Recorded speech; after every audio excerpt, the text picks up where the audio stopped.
Իրաքի վտանգ չկա եւ արդյոք իր ազգային անվտանգության ծառայությունը տեղյակ չէ բոլորից, թե տեղյակ լինելով է դա հրավիրել։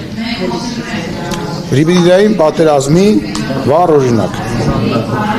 Ազգային ժողովի խոսնակ Ալեն Սիմոնյանը աղջիկները ինչ անում մատակարարում Ադրբեջանի բանին, խնդրեմ։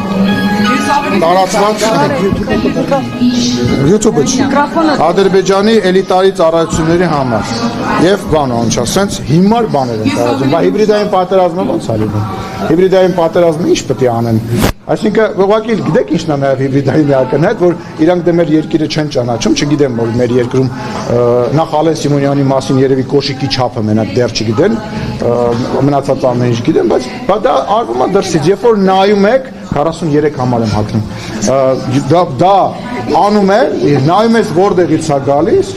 երևում է որտեղից է այդ լրատվամիջոցները։ Որտեղից է, պարոն Սիմոնյան։ Ձեր հարցը որն է։ Իսրայելցի գեներալը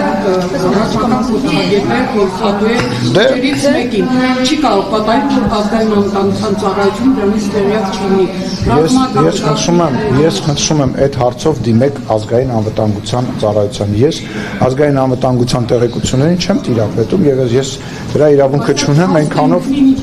վատ եմ գնահատում, քաղաքական գնահատական կարող եմ տալ, քաղաքական գնահատական այն է, որ այդ մարդիկ Հայաստանի Հանրապետությանը վերաբերվում են որպես բիզնես պրոյեկտ, իսկ Հայաստանի Հանրապետության քաղաքացին չի վաճառվում եւ Հայաստանի Հանրապետությունը նույնպես չի վաճառվում ոչ դոլարով,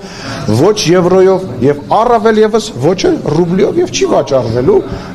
եւ այդ պրոյեկտը արդեն իսկ ակնհայտ է որ չի ստացվում։ Դեպի մենք հետ կգանք